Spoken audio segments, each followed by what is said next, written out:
Hi, I'm Bill Davis, Vice President of Safety Services with the FAA's Air Traffic Organization, and I'm standing near some of the busiest airport intersections in the world, at Chicago's O'Hare International Airport. Here, and at airports throughout the world, all it takes is a minor distraction to be involved in a runway incursion. George Lebanon, Lima Echo Bravo, here too. We did not see it. 1448, you shouldn't be anywhere near Kilo. Hold your position, please just stop. Stop all traffic until advised, please. 001, hello, line 8. Was that for us? Stop!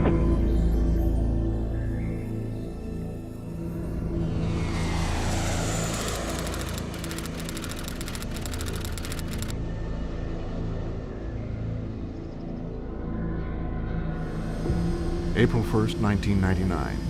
In the early morning hours, Air China 9018 deviates from its assigned taxi route and enters runway 14, where Korean Air Flight 36 has just been cleared for takeoff. February 1st, 1991. U.S. Air Flight 1443, a Boeing 737, was on final approach to LAX. SkyWest Metro 5569 was cleared to position and hold on the same runway, 24 left. The 27th of March, 1977, Tenerife in the Canary Islands. A KLM 747 begins its takeoff roll, while unbeknownst to its crew, a Pan Am 747 has begun to taxi utilizing the same runway, 12, as a taxiway. Getting to and from a runway has become increasingly complex. Situations like these can occur anywhere, to any pilot, at any time. Runway incursions occur almost daily, and over 40% of these incursions involve commercial aircraft. Reducing this incursion risk is one of the FAA's highest priorities.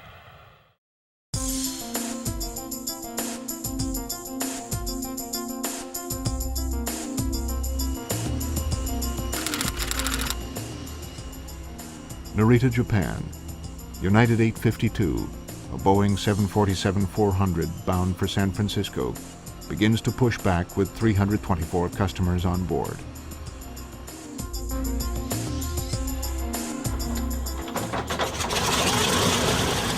Anchorage, Alaska. Northern Air Cargo, call sign Yukon 50, begins to taxi from the ramp. This DC-6 will travel to the remote western airport of Unalakleet to pick up a load of Alaskan king crab.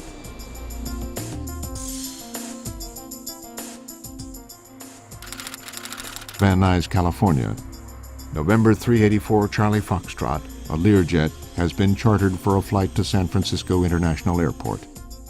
Each of these flight crews are entering the most dangerous phase of their flight. The number and proximity of aircraft operating at an airport make taxi operations one of the most potentially dangerous parts of commercial aviation. Delta Bravo, don't stop on the taxi. Vehicle passing off your left, just avoid that. 6970, take Delta. Aircraft off your right. We got him. Miss him.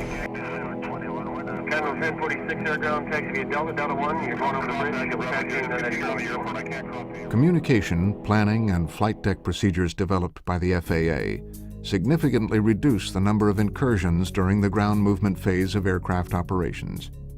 Exactly what is a runway incursion? The FAA and ICAO have similar definitions.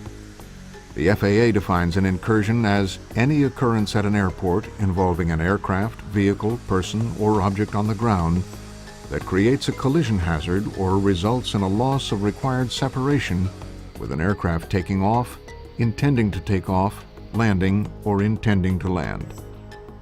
ICAO defines an incursion as an occurrence at an aerodrome involving the incorrect presence of an aircraft, vehicle, or person on the protected area of a surface designated for the landing and takeoff of aircraft. These two definitions describe the same situation. An aircraft is where it should not be. There are three different types of runway incursions: An operational error occurs when an element of air traffic control provides direction that results in less than the required minimum separation between two or more aircraft, or between aircraft and obstacles such as vehicles, equipment, and personnel on runways. An operational error also occurs when an aircraft lands or departs on a runway closed to aircraft.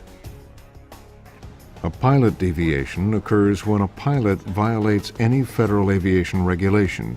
For example, a pilot failing to obey air traffic control instructions related to crossing an active runway while following the authorized route.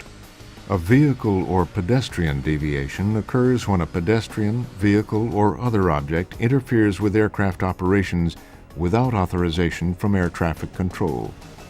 This type of runway incursion includes the taxiing of aircraft for maintenance or gate repositioning.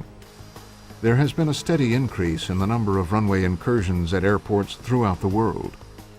This increase can be linked to a number of factors: increased traffic, poor crew resource management, increased flight deck workload, low visibility at night or during poor weather conditions, airport familiarity, complex airport layouts, and flight deck distractions. Oftentimes, runway incursions are the result of a series of these events taking place simultaneously. Over half of the reported runway incursions are due to pilot deviation. This program will look at operating practices and procedures that can reduce the risk of runway incursions by pilot deviation.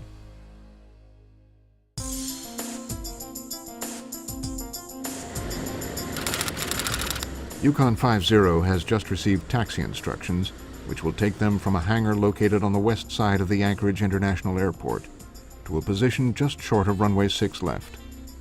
With intersecting runways and taxiways, communication must be clear and exact.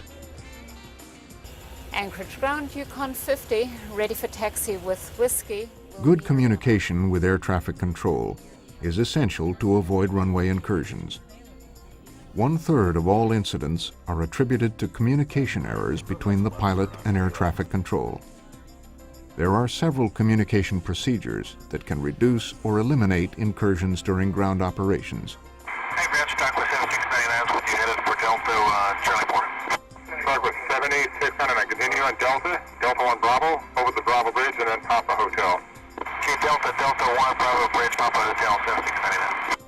During initial contact with a tower or ground control, it is important for flight crews to clearly state the location of the aircraft using only standard ATC phraseology. Aircraft location should be restated following all radio frequency changes to a different tower or ground control frequency. All clearances and instructions should be read back to the controller when entering a specific runway, holding short of a runway, or when directed to position and hold. Alpha 15, get weather to 75 from the right. Was that for us? Why don't you request progressive taxi instructions? If there is any question about the instruction or clearance received, the flight crew should ask for clarification.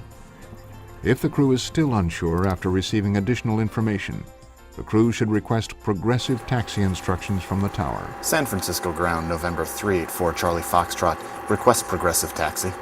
Communication is especially important when speaking to controllers in different countries. Delhi radar, Victor Lima, Sierra, position Alpha Lima this time. Victor Lima, Sierra, roger. The difference between U.S. and ICAO phraseology is sometimes significant. For instance, in the U.S., taxi into position and hold is dramatically different from the ICAO taxi to holding position or taxi to holding point. Hey, Margo, would you announce that we're taxiing up the hold short of runway 32 at Uniclete? Sure. Uniclete traffic, Yukon 50 is taxiing for departure. Runway 32 will hold short. Is there anybody in the area? It is important for pilots to monitor tower frequency, or when the tower is closed, the Common Traffic Advisory Frequency, CTAF. Any doubt about instructions received should be verified with the controller.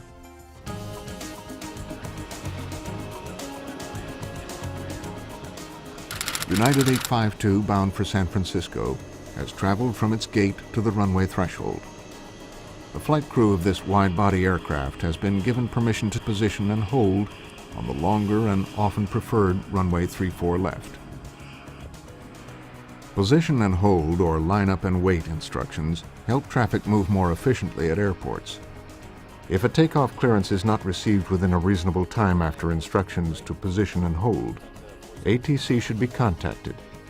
Pilots should consider the length of time that they have been holding in position whenever they have not been advised of any expected delay.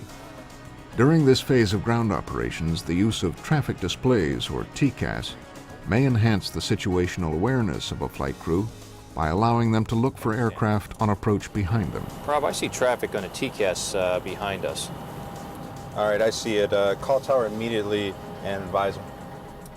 Flight crews should verify instructions if their TCAS display indicates an approaching aircraft.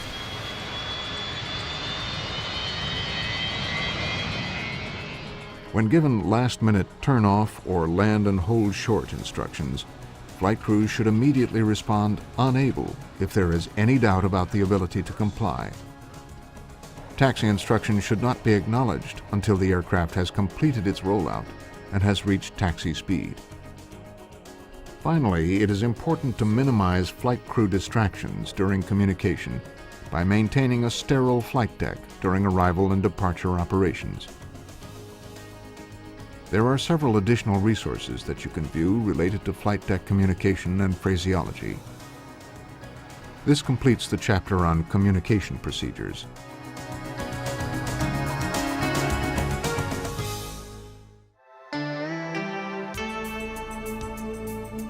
November 384 Charlie Foxtrot has been chartered for a flight between Van Nuys, California and San Francisco. While the passenger relaxes prior to taxiing, the crew begins one of the most important phases of preparation for this flight. In addition to good communication, there are a number of standard planning and coordination procedures that should be part of pre-departure and arrival briefings. These procedures begin prior to boarding the aircraft. During the initial briefing, flight crews should take time to discuss crew member experience related to each airport. My last flight on the 7-4, I flew a flight from Chicago to Frankfurt and over to London. Same trip we're doing this time. Current airport knowledge is a key factor in avoiding runway incursions.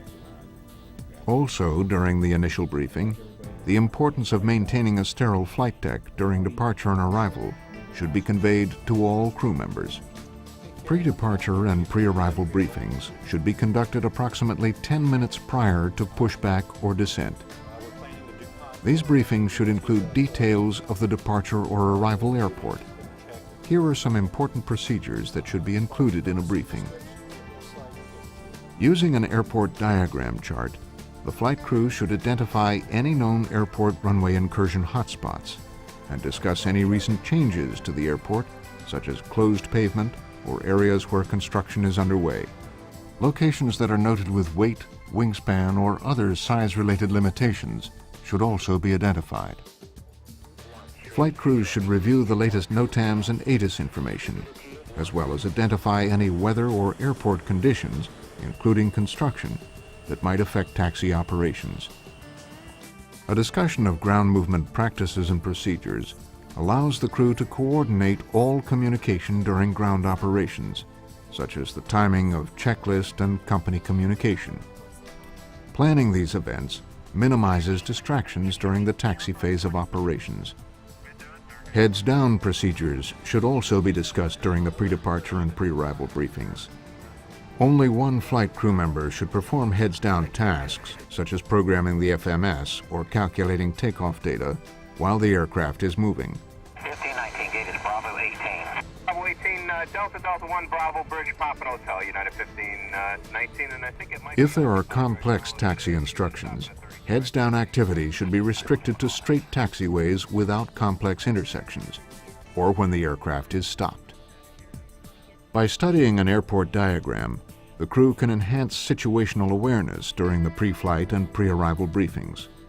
This diagram should be readily available for reference during all phases of taxi operations. Anticipated taxi routes can be discussed and checked against the airport diagram. While this is an essential part of pre-taxi briefing and planning, flight crews need to follow the clearance or instructions that are actually received and avoid fixation on pre-planned taxi routes. During the briefing, runway occupancy and crossing clearance procedures should be discussed. Okay, we are cleared to cross 9 left, correct? Yes, we are clear to cross 9 left. All right. Prior to crossing any runway, both pilots should scan the full length of the runway for aircraft on final approach or landing rollout. Each pilot should verbally confirm the scan results. And we're clear on the left. If the aircraft is equipped with TCAS, the flight crew should discuss the TCAS settings to be used when held on or between runways. A review of exterior light utilization and verification of any land and hold short requirements at the destination airport are important elements of a proper briefing. These briefings should also include a discussion of any regional language or terminology differences that might impede proper communications with ATC. A star chart and airport diagram review during arrival briefings improves the crew awareness of runway length, lighting, and turnoff direction for an anticipated runway. Let's see, runway 9 right is 10,506 feet long. During low visibility conditions, the crew should also discuss the method of reporting clear of runway. This completes the chapter on departure and arrival briefings.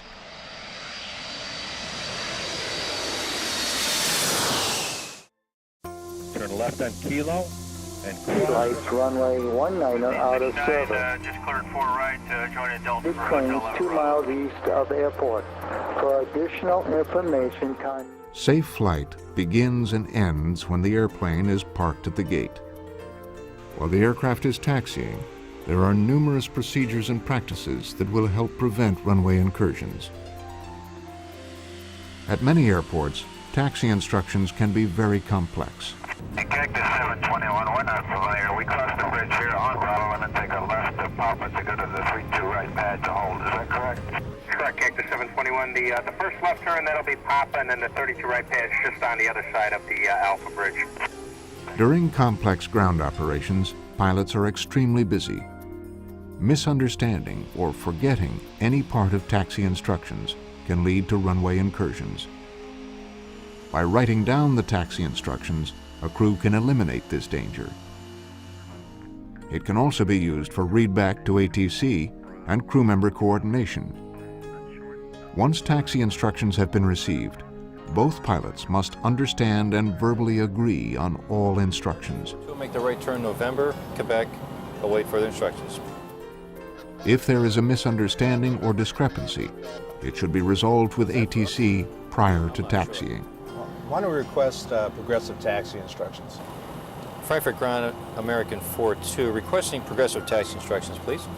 When a pilot becomes unsure of the aircraft location while taxiing, progressive taxi instructions should be requested. When anticipating a clearance to cross or taxi onto an active runway, both pilots should monitor the tower frequency.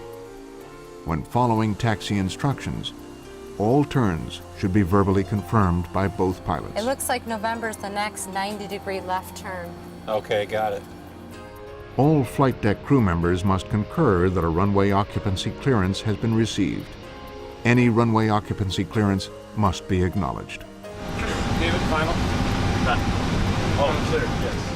Before moving onto an active runway, both pilots need to scan the entire runway, including both approaches, and verbally confirm that the runway is clear. This also applies to crossing active runways.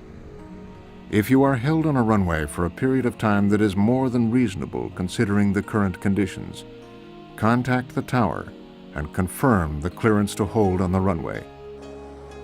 Low visibility creates additional hazards to aircraft while taxiing. While modern aircraft are equipped with automation that can land under low visibility conditions, there is no such corresponding technology to aid pilots while taxiing. When visibility is low, all heads-down duties should be completed when the aircraft is stopped or while taxiing straight. Pay special attention when a runway is being used as a taxiway during low visibility situations. In all ground operations, it is important to utilize the appropriate lighting configuration for the aircraft. The more conspicuous the aircraft, the more likely you will be seen by other aircraft during taxi operations. This is even more important while taxiing at night or during adverse weather conditions. There are specific lighting configurations for each phase of ground operations. These configurations will be discussed within the next segment of this program.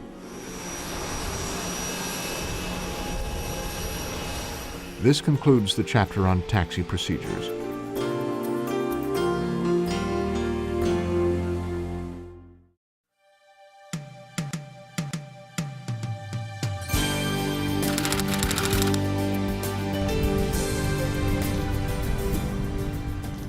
Yukon 50 has landed at the remote village of Unalakleet on the far western shore of Alaska.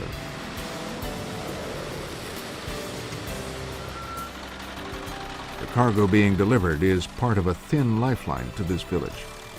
During this brief stop, the crew will unload essential cargo and supplies.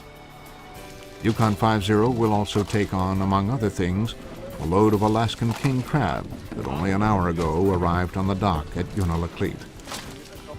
Unalakleet is a non-towered airport and requires additional procedures within the pre-arrival and pre-departure briefings. Extra vigilance is the key to safe taxi operations at non-towered airports. Some of these airports have part-time towers.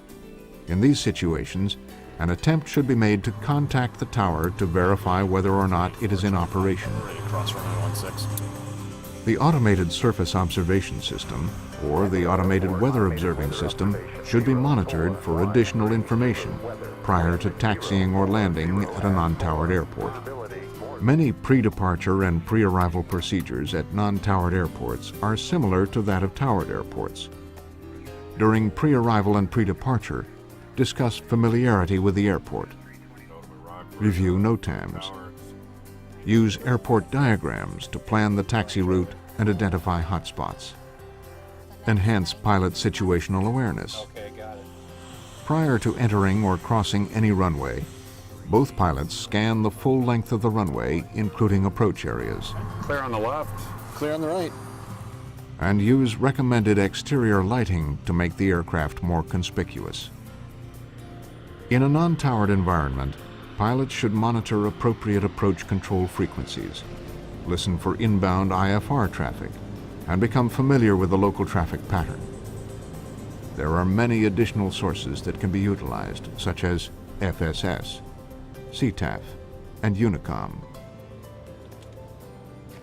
During taxi operations at a non-towered airport, all ground movement should be announced on CTAF or Unicom. Once a pilot has announced the intention to take off from a non-towered airport, it is important that the lineup and hold phase be as brief as possible. Pilots should also state the name of the airport at the beginning and end of each radio transmission. This concludes the section on taxi procedures at non-towered airports.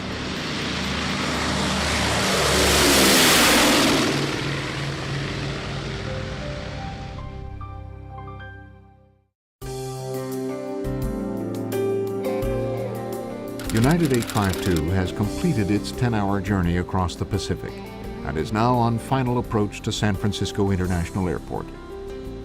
Navigating a busy airport is even more difficult when weather is not favorable. Taxiing at night or during adverse weather conditions such as rain, snow, or fog can make even simple taxi operations a challenge. Proper use of exterior aircraft lights make an aircraft more conspicuous and signal location and intent to other pilots. Various configurations can tell other pilots whether the aircraft is on a taxiway or on a runway. When on a runway, they can signal whether an aircraft is holding for takeoff clearance, crossing an active runway, or accelerating down the runway for takeoff. The configurations for exterior lights include engine running, taxiing, crossing a runway, entering a departure runway for takeoff, and takeoff. Let's look at these configurations in detail. Whenever the engines are running, it is important that the rotating beacon is illuminated. This beacon should be illuminated before engines are started. Prior to taxiing, the navigation lights should be illuminated. Before any aircraft movement, the taxi lights should be added to this configuration. When crossing any runway, all exterior lights should be illuminated. This includes the rotating beacon, navigation, strobe, taxi, and landing lights. When entering a departure runway, the rotating beacon, navigation, taxi, and strobe lights must be illuminated. Once a flight crew receives clearance for takeoff, the landing lights should be added to this configuration. During night operations, when taxiing into position on a runway, pilots should consider lining up about 1 meter off the center line to make it easier for other pilots to distinguish the aircraft lights from the in-pavement runway lights.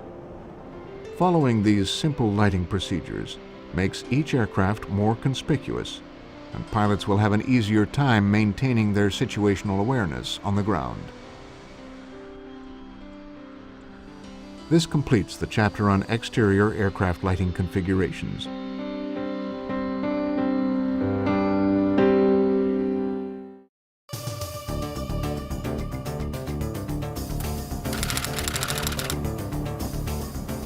November 384 Charlie Foxtrot has also arrived at San Francisco International Airport.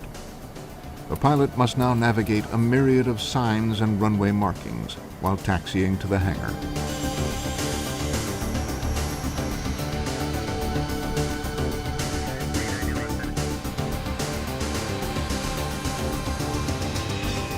Airport taxiways and runways are extremely complex and busy environments. At night or during low visibility conditions, the signs and markings can be even more confusing to the pilot who is unprepared.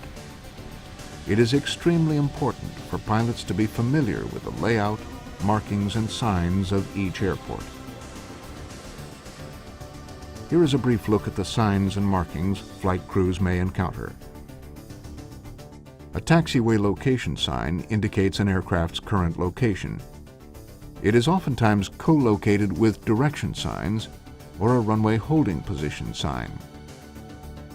Runway holding position signs are located where a taxiway intersects a runway. These signs typically have 2 numbers. In this example, runway 32 is to the left and runway 14 to the right. This sign is located next to the holding position marking painted on the taxiway. Runway approach holding position sign. This runway approach holding position sign requires pilots to hold here when the controller specifically states to hold short of a runway approach. Taxiing past this sign could result in a runway incursion when the designated runway is active. It is always located next to yellow holding position markings on the pavement. ILS critical area holding position sign. When the ILS critical area is being protected, the pilot should stop so no part of the aircraft extends beyond the holding position marking. When approaching the holding position marking, a pilot should not cross the marking without ATC clearance. Controllers will issue instructions to hold short of the ILS critical area when weather conditions require the area to be protected. ILS critical area boundary sign. This sign is located on the runway side of the ILS critical area holding position sign and is next to the ILS holding position markings. It is seen by pilots leaving ILS critical areas. A no entry sign indicates an area prohibited to aircraft. This sign is found at the entrance to a one-way taxiway or at the intersection of a road intended for vehicles. An inbound destination sign uses an arrow to indicate the direction of a specific destination. Outbound destination signs indicate a common taxi route to runways with an arrow pointing out the direction of the taxi route. A dot separates 2 destinations. In this example, runways 27 and 33 are to the right. A direction sign for runway exit is located on a runway just prior to a taxiway intersection. This sign appears on the same side of the runway as the exit. Runway location signs identify the runway on which an aircraft is currently located. Taxiway ending markers are located on the far side of an intersection and indicate that a taxiway does not continue. A runway boundary sign faces the runway and is visible to pilots exiting the runway. It is located next to the yellow holding position markings painted on the taxiway pavement. Taxiing past this marking indicates an aircraft is clear of a runway. Understanding the meaning of all airport signs and markings greatly reduces the potential for pilot deviation incursions.